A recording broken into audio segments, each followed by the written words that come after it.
Hello dear students and friends, આજના આપણા video લેક્ચરમાં વાત કરવાના છે પ્રક્રિયા પડતર પદ્ધતિના ઉચ્ચતર કક્ષાના દાખલાઓ. તમને દાખલો આપેલો છે ફેબ્રુઆરી માસનું 2004નું. પ્રક્રિયા નંબર 1ની માહિતી આપેલી છે. પછી પ્રક્રિયા નંબર 1નો શરૂઆતનો સ્ટોક આપેલો છે. અર્ધ તૈયાર માલ મીન્સ કે શરૂઆતનો સ્ટોક 800 એકમો અને એની પડતર 4000. પછી શરૂઆતના સ્ટોકની પૂર્ણતાની કક્ષા. ધેર આફ્ટર આપેલું છે દાખલ કરેલ માલ સામાન. દાખલો ફરી ગયો છે. અગાઉ દાખલો કરાયો હતો એ આંતર પ્રક્રિયાવાળો હતો. પ્રક્રિયા 2નો દાખલો હતો એટલે એકમાંથી માલ સામાન આવેલો હોય. આ પ્રક્રિયા પોતે એક જ છે તો માલ ક્યાંથી આવે તો કે દાખલ કરવા પડે, તો એવો દાખલો આપેલો છે. જેના એકમો છે 9200 અને કુલ પડતર આપેલી છે 36,800. પછી પ્રત્યક્ષ મજૂરી આપેલી છે રૂપિયામાં. પછી કારખાનાનો પરોક્ષ ખર્ચ રૂપિયામાં આપેલો છે. ભંગારમાં કાઢી નાખાયેલા એકમો 1200. પૂર્ણતાની કક્ષા. ભંગારની પૂર્ણતાની કક્ષા એટલે અસામાન્ય બગાડની પૂર્ણતાની કક્ષાને ધ્યાનમાં લેવાની છે. પછી અર્ધ તૈયાર માલ મીન્સ કે આખરનો સ્ટોક આપેલો છે. કેટલો તો કે 900 એકમો. એની પૂર્ણતાની કક્ષા નીચે મુજબ આપેલી છે. માલ સામાન મજૂરી પરોક્ષ ખર્ચ. પછી તૈયાર થયેલા એકમો મીન્સ કે તૈયાર માલ સામાનના એકમો 7,900. પછી સામાન્ય બગાડ એ કુલ દાખલ કરેલા એકમના કેટલા ટકા છે તો કે 8%. સામાન્ય બગાડ દાખલાની શરૂઆત આપણે કરવી પડે. હવે સામાન્ય બગાડ એટલે શું તો કે એ લોકોએ નીચે કીધું છે સામાન્ય બગાડ બરાબર 8% કેના તો કે દાખલ કરેલ. તો દાખલ કરેલા એટલે શું તો કે શરૂઆતનો સ્ટોક પ્લસ દાખલ કરેલા એકમ બંનેને ધ્યાનમાં લઈને દાખલનો સ્ટોક બનાવવાનો છે, દાખલના એકમો. પછી ભંગારમાં કાઢી નાખેલા એકમો છે એની ઉપજ કિંમત કેટલી છે તો કે ₹4. ઉપરોક્ત માહિતી પરથી શું બનાવવાનું છે તો કે પૂર્ણ એકમોની પત્રક. પછી એકમ દીઠ પત્રક બનાવવાનું છે. પછી મૂલ્યાંકન પત્રક બનાવવાનું છે અને ફેબ્રુઆરી 2004નું પ્રક્રિયાનું ખાતું. હવે આપણે આનું સોલ્યુશન વિગતવાર જોઈએ. સૌપ્રથમ તો દાખલાની શરૂઆત તમને ખ્યાલ છે ક્યાંથી કરવાની હોય તો કે સામાન્ય બગાડથી કરવાની હોય. સામાન્ય બગાડ બરાબર શું છે તો કે સામાન્ય બગાડ એટલે દાખલ કરેલા એકમોના કેટલા ટકા 8%. હવે દાખલ કરેલા એકમો એટલે શું તો કે ઉત્પાદન મેં અહીં ગણતરી તમને ખાલી સમજાવવા માટે કર્યું છે. દાખલ કરેલી કોઈ એકમો એટલે એ લોકોએ ડાયરેક્ટ ચોખ્ખું કહી દીધું દાખલ કરેલા એકમ બરાબર શરૂઆતનો સ્ટોક અને અગાઉની પ્રક્રિયામાંથી આવેલ માલ સામાન નહીં, પણ અહીંયા શું ધ્યાનમાં લેવાનું છે તો કે દાખલ કરેલા એકમો 9,200 દાખલ કરેલા એકમો હતા અને બીજું શું હતું શરૂઆતના સ્ટોકનો જે સ્ટોક હતો 800 એકમો. એટલે કુલ દાખલ કરેલા એકમ કેટલા થઈ ગયા 10,000 એકમ થઈ ગયા. 10,000 એકમના 8% કરો તમારો જવાબ કેટલો આવશે 800 એકમો આવશે. અહીંયા ઉત્પાદન તમારે ગોતવાનું નહીં થાય. ઉત્પાદનનું કહે તો ઉત્પાદન 9,100 આવશે તો એના 8% કરવાના. ખાલી સમજાવવા માટે લખ્યું છે. પછી ગોતવાનું સામાન્ય બગાડ ગોતાઈ ગયા પછી અસામાન્ય બગાડ અથવા વધારો બંનેમાંથી ગમે એ આવી શકે, આપણને ખબર ના હોય. તો એનું ફોર્મ્યુલા શું છે તો કે બે રીતના છે, એક વૈકલ્પિક રીત અને એક સાદી રીત. જ્યારે ભંગારના એકમો આપેલા હોય તો સાદી રીતના જ ગોતવાનું. ભંગારના એકમોમાંથી સામાન્ય બગાડ બાદ કરો તો તમારો જવાબ બરાબર પ્લસમાં આવે તો અસામાન્ય બગાડ અને માઇનસમાં આવે તો અસામાન્ય વધારો.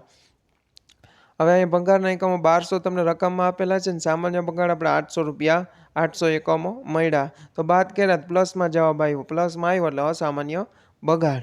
બરાબર. વૈકલ્પિક પદ્ધતિથી કરો તો શરૂઆતના સ્ટોકમાંથી દાખલ કરેલો માલ સામાન એડ કરવાનો એટલે 10,000 આખરનો સ્ટોક. પછી આગળની પ્રક્રિયામાં લઈ ગયા પછી સામાન્ય બગાડ આટલી વસ્તુ બાદ કરો, આખર આગળની પ્રક્રિયામાં લઈ ગયા સામાન્ય બગાડ એના એકમો બાદ કરો તો જે લાસ્ટમાં વધે એ તમારો અસામાન્ય બગાડ હોય. આ વૈકલ્પિક પદ્ધતિ ક્યારે ઉપયોગ કરવાની ભંગારના એકમો આપેલા ના હોય ત્યારે. હવે આપણે જોવાનું છે પહેલું બનાવવાનું છે પૂર્ણ એકમોનું પત્રક. પૂર્ણ એકમોનું પત્રકનું ફોર્મેટ તમને ખ્યાલ છે, ફિક્સ જ છે બરાબર. વિગત, એકમ, માલ સામાન, મજૂરી અને શિરોપરી ખર્ચ ત્રણેય ખર્ચ છે. એમાં બે કોલમ, ટકાવારી એકમો, ટકાવારી એકમો અને વિગતની બી બધી વસ્તુ ફિક્સ છે. સામાન્ય બગાડ, પછી અસામાન્ય બગાડ, શરૂઆતનો સ્ટોક, આખરનો સ્ટોક અને આગળની પ્રક્રિયા ખાતે લઈ ગયા. સામાન્ય બગાડ આપણે શરૂઆતમાં 800 એકમો આવ્યા એની કોઈ પૂર્ણતાની કક્ષા હોય નહીં. સામાન્ય બગાડ દરેક ઉત્પાદનના એકમો હોય એમાં થતો જ હોય, એની કોઈ અસર થાય નહીં. માટે બધામાં ડેશ ડેશ ડેશ, બધા જમાં પર્સન્ટેજમાં 0 0 0 અને એકમોમાં જે એકમ આપેલા છે 800 એ લખી નાખવાના. પછી અસામાન્ય બગાડ આ દાખલામાં આવ્યો હતો. અગાઉ મેં દાખલો કરાવ્યો એમાં અસામાન્ય વધારો હતો. બરાબર, બેમાંથી ગમે એક આવે પણ અહીંયા આવ્યો છે બગાડ. તો બગાડ આવ્યો છે 400 એકમો. એની પૂર્ણતાની કક્ષા એટલે કઈ કક્ષા? તો કે ભંગારની જે કક્ષા આપેલી છે, શરૂઆતમાં મેં દાખલો કીધો ભંગારની જે કક્ષા, બરાબર, ભંગારની કક્ષા એ તમારે અહીંયા અપ્લાય કરી દેવાની. ભંગારના માલસામાનની જે કક્ષા છે 100% છે, મજૂરીની 80% અને શિરોપરની 80%. 400 ના 100% એટલે 400, 400 ના 80% એટલે 320, પછી 400 ના 80 એટલે 320. એ રીતના કરી દેવાનું. પછી શરૂઆતના સ્ટોક 800 એકમો આપેલા છે. પછી શરૂઆતના સ્ટોકની પૂર્ણતાની કક્ષા તમને રકમમાં આપેલી છે. ખાસ શરૂઆતના સ્ટોકની પૂર્ણતાની કક્ષા જ્યારે લખવાની આવે ત્યારે 100માંથી બાદ કરીને લખવાના. આ દાખલાની અંદર માલસામાનની પૂર્ણતાની કક્ષા 100 આપેલી છે. 100માંથી 100 જાય એટલે પહેલામાં નીલ આવ્યું. મજૂરીની આપેલી હશે 60%, બરાબર, તો 100માંથી બાદ કરે 40 વધ્યા. શીરો પરી ખર્ચ ના તેવી રીતના, બરાબર. આ એક વસ્તુ ભૂલાય નહીં. પછી આખરનો સ્ટોક 900 એકમો આપેલા છે, બરાબર. એની પૂર્ણતાની કક્ષા જેમની તેમ 100, 70 અને 70, બરાબર. 900ના 100%, 900ના 70% અને 900ના 70%. પછી આગળની પ્રક્રિયા ખાતે લઈ ગયા. આગળની પ્રક્રિયા ખાતે આપણે 7900 એકમો લઈ ગયા, બટ અહીંયા લખ્યા છે 7100. શું કામે? તો આનો નિયમ છે. આગળની પ્રક્રિયામાં જ્યારે પૂર્ણ એકમોની ગણતરીમાં લખવાનું આવે, આગળની પ્રક્રિયામાં લઈ ગયા એકમો, તો તમારે જે તે એકમો હોય એમાંથી શરૂઆતનો સ્ટોક છે એ બાદ કરીને લખવાના. 7900 - 800 કરો તો 7100 એકમો આવે. એની પૂર્ણતાની કક્ષા તૈયાર માલ છે એટલે બધા જમાં 100 આવે અને તમારું લાસ્ટમાં આન્સર મળી જશે, બરાબર. કુલ એકમો. આ દાખલાની અંદર અસામાન્ય વધારો નથી એટલે બાદ કરવાનું આવશે નહીં. thereafter આગળ જોઈએ આપણે એકમ દીઠ ગણતરી દર્શાવતું પત્રક. હવે એકમ દીઠ ગણતરી દર્શાવતા પત્રકમાં શું? તો કે એમાં બી ફિક્સ જ હોય. 3 પ્રકારના જે ખર્ચાઓ હોય, માલસામાન, મજૂરી અને શિરોપરી ખર્ચા, બરાબર, એ જ આપણે અહીં અપ્લાય કરવાના છે. હવે આ દાખલામાં જોજો, દાખલ કરેલ માલસામાન હતો, બરાબર, આંતર પ્રક્રિયાવાળો દાખલો હતો નહીં, એટલે 3 જ પ્રકારના ખર્ચ છે, 4 ખર્ચ થશે નહીં. એકમાં આન્સર જો 0 છે માલસામાનમાં, મજૂરીવાળા ઉપર, બરાબર. તો એ શું કામ બન્યું? તો કે આંતર પ્રોસેસ વાળો દાખલો હોય તો તેમાં ડબલ માલસામાન આપેલા હોય, આમાં એક જ માલસામાન આપેલો છે. માટે અગાઉની પ્રક્રિયામાંથી આવેલ માલસામાન, પણ અહીં અગાઉની પ્રક્રિયામાંથી આવેલું નથી, બરાબર, છતાં મેં ત્યાં લખ્યું છે. શું કામે? તો તમને હાઇલાઇટ થાય માટે. અગાઉની પ્રક્રિયામાં નથી આવેલો, દાખલ કરેલો માલસામાન છે, બરાબર. તો દાખલ કરેલો માલસામાન કેટલો છે? તો કે એના એકમો છે 9200, બરાબર, અને રકમ છે 36800. પછી આપણા નિયમ મુજબ સામાન્ય બગાડના જેટલા એકમો હોય 800 એકમો એકમમાંથી બાદ કરવાના. અને સામાન્ય બગાડ મીન્સ કે ભંગાર એ કેટલા રૂપિયા લેખે વેચાય છે? તો કે 4 રૂપિયા લેખે. 8, 4 ને 32, તો 3200 રૂપિયા રકમમાંથી બાદ કરવાના. છેલ્લે વધશે તમારા 33600 રકમમાં અને thereafter એકમ મળશે 8400. 33600 ભાગ્યા 8400 કરજો, તમારો જવાબ આવશે 4. પછી અહીં એક જ માલ સામાન છે જે આપણે લખી નાખ્યો. મજૂરી તમને 16740 આપેલી છે. શિરોપરી ખર્ચ આપેલા છે રકમમાં 8370, બરાબર. એના એકમો ક્યાંથી લેવા જશો? તો કે એકમ અહીંથી જ તમને મળી જાય. ક્યાંથી? તો કે પહેલા એક પૂર્ણ એકમનું જે આપણે પત્રક બનાવ્યું, બરાબર, એમાંથી તમને 8370 મજૂરીના અને શિરોપરી ખર્ચના 8370, બરાબર, એ તમારે એકમમાં લખી નાખવાના. અને બીજી ખાસ વાત, માલ સામાનમાં જેટલા આપણે પૂર્ણ એકમના એકમ આવ્યા છે 8400 લાસ્ટમાં જવાબ, એ જ અહીંયા આવવો જોઈએ તો જ દાખલો વેરીફાઈ થશે, બરાબર. આ રીતના તમારે લખી નાખવાનું. એટલે 4, 2, 1 કુલ પડતર 7. thereafter આવેલું છે મૂલ્યાંકન પત્રક. મૂલ્યાંકન પત્રક બનાવવા માટે આપણે શું કરવાનું? તો કે અસામાન્ય બગાડ આ દાખલામાં છે તો લખવો પડે. અસામાન્ય બગાડ છે, બરાબર, બે રીતના બન્યો હોય. દાખલ કરેલ માલ સામાનમાંથી હોય અને શરૂઆતના સ્ટોકમાંથી હોય, બરાબર. પણ આ દાખલામાં આંતર પ્રોસેસ વાળો દાખલો નથી, બરાબર, દાખલ કરેલ વાળો છે એટલે માલ સામાનમાંથી એક જ આપણે કન્સિડર કરવાનો છે. માલ સામાન, મજૂરી અને શિરોપરી ખર્ચ, બરાબર. ક્યાંથી લખશું અસામાન્ય બગાડ? તો કે પૂર્ણ એકમના પત્રકમાંથી.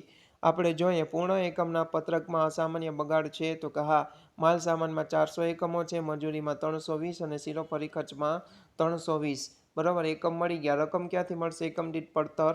તો કે 4, 2 અને 1 તમારા અહીંયા બીજા નંબરના સ્ટેટમેન્ટમાંથી તમને મળી જશે. એ રીતના તમારે ગુણાકાર કરશો અને સરવાળો કરશો તો 2560 તમારો જવાબ આવી જશે. શરૂઆતનો સ્ટોક બરાબર પૂર્ણ એકમના પત્રકમાં છે એ સર્વ માલ સામાનમાં 0 છે, મજૂરીમાં 320 છે, શીરો પરિખર્ચમાં 320 છે. મજૂરીનું એકમ દીઠ આપણે પડતર આવેલી છે 2 અને શીરો પરની ખર્ચની છે 1, એટલે બંનેનો સરવાળો કરશું એટલે 960 ગુણાકાર કરીને આવશે.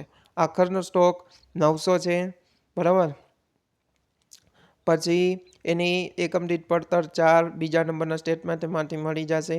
પછી મજૂરીમાં છે 360 અને શીરો પરિખર્ચમાં બી 360. આ હું જે બોલું છું એકમો ક્યાંથી મળશે તો કે પહેલા નંબરના પત્રકમાંથી. હવે હું સ્ક્રોલ ડાઉન પાછું ફેરવતો નથી, હવે તમને ખ્યાલ આવી જાવો જોઈએ. પછી છેલ્લે સરવાળો કરશો તો 5490 આવી જશે. આગળની પ્રક્રિયા ખાતે કેટલા લઈ ગયા તો કે પૂર્ણ એકમના પત્રકમાં આપણે કેટલા લખ્યા છે 7100 એકમો, એટલા જ અહીં લખવાના અને કુલ પડતર લખવાની. કુલ પડતર શું કામ, જ્યાં 100% જ્યાં બધામાં કોમન આવતા હોય ત્યાં કુલ પડતર તમે જે તે આવેલી છે એ લખી શકો. 7 અહીં આવેલી છે તો 49,700 જવાબ આવશે. આ રીતના તમારું કેલ્ક્યુલેશન. ધેર આફ્ટર હવે લાસ્ટમાં આપણે શું બનાવવાનું છે, પ્રક્રિયા ખાતું.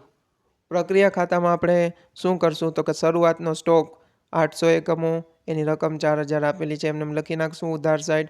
પછી અગાઉની પ્રક્રિયામાંથી અથવા દાખલ કરેલા છે અહીંયા, એટલે દાખલ કરેલા લખશું 9200 એકમો, 36800 રકમ. પછી બીજો પ્રકારનો માલ સામાન અહીંયા આપેલો નથી એટલે 0. પછી મજૂરી આપેલી છે 16740. ડબલ માલ સામાન ક્યારે આપેલી હોય, આંતર પ્રક્રિયાવાળા દાખલા હોય ત્યારે. એટલે આ ફોર્મેટ તમારે લખી નાખવાનું એટલે તમારું કંઈ ભૂલ પડવાનો ચાન્સ ના રહે, તમને ખ્યાલ આવે. શીરો પરથી ખર્ચ આપેલો છે 8370, જે રકમમાં જ આપેલું છે, એના એકમો કોઈ દી હશે નહીં. સામાન્ય બગાડના 800 એકમો દાખલાની શરૂઆતમાં આવ્યા હતા. સામાન્ય બગાડ મીન્સ કે ભંગાર છે 4 રૂપિયા લેખે વેચાય તો 8 4 ને 32 3200 ન્યા લખ્યા. અસામાન્ય બગાડના 400 એકમો આવ્યા હતા બરાબર. આપણે સામાન્ય બગાડ પછી ગોઈતું. એની રકમ 2560 ક્યાંથી મળી તો કે ત્રીજા નંબરના સ્ટેટમેન્ટમાંથી જો 2560 છે લાસ્ટમાં. પછી આખરનો સ્ટોક છે કેટલો તો કે 900 એકમોનો, એની કિંમત 5490 છે એ ક્યાંથી મળી તો કે ત્રીજા નંબરના સ્ટેટમેન્ટમાંથી. ધેર આફ્ટર આગળની પ્રક્રિયા ખાતે લઈ ગયા. કેટલા 7900. બુકમાં જે આપેલા છે એ લખવાના, 7100 એકમ લખવાના નહીં, પહેલામાંથી બુકમાં આપેલા છે તે. પછી 54660 એ તમારે તફાવત દ્વારા ગોતવાનું. પહેલાં શું કરવાનું, ઉધાર સાઈડ અને જમા સાઈડ બે એકમ સરખા થઈ જવા જોઈએ તો દાખલો સાચો. પછી ઉધાર સાઈડની રકમનો સરવાળો કરવાનો એટલે 65,910 આવશે બરાબર. એ જમા સાઈડ બી રકમ લખી નાખવાની. એમાંથી 3200 2560 અને 5490 બાદ કરશો તો તમારો જવાબ આવશે 54,660 બરાબર. આ તમારો જવાબ તફાવત દ્વારા મેળવવાનો. પછી એને વેરિફિકેશન કરવાનું મીન્સ કે તાળાનું ફોર્મ્યુલા શું છે તો કે શરૂઆતના સ્ટોક રકમ મુજબ. શરૂઆતની સ્ટોકની રકમ કેટલી આપેલી છે તો કે 4000 રૂપિયા. પછી એમાં શું ઉમેરવાનું તો કે શરૂઆતનો સ્ટોક છે રકમ એ પડતર પત્રક નંબર આપણે જોયું 3 નંબર, એમાંથી શરૂઆતના સ્ટોકની કિંમત છે 960 જોજો બરાબર. પછી આગળની પ્રક્રિયા ખાતે લઈ ગયા, એની રકમ છે 49,700. આ બંને છે એમાં એડ કરવાની બરાબર. પત્રક 3 મુજબ શરૂઆતનો સ્ટોક અને પત્રક 3 મુજબ આગળની પ્રક્રિયા ખાતે લઈ ગયા. આ બધાનો સરવાળો કરશો એટલે 54,660 આવવા જોઈએ. અને આ જે 54,660 જવાબ છે એ પ્રક્રિયા ખાતામાં આવે તો તમારો દાખલો સાચો. કોઈને કંઈ પૂછવા જવાની જરૂર છે નહીં. તમે જ તમારો દાખલો ગણ્યા પછી જવાબ સાચો છે કે નહીં એ જાણી શકો આ રીતના બરાબર. થેન્ક યુ, આભાર.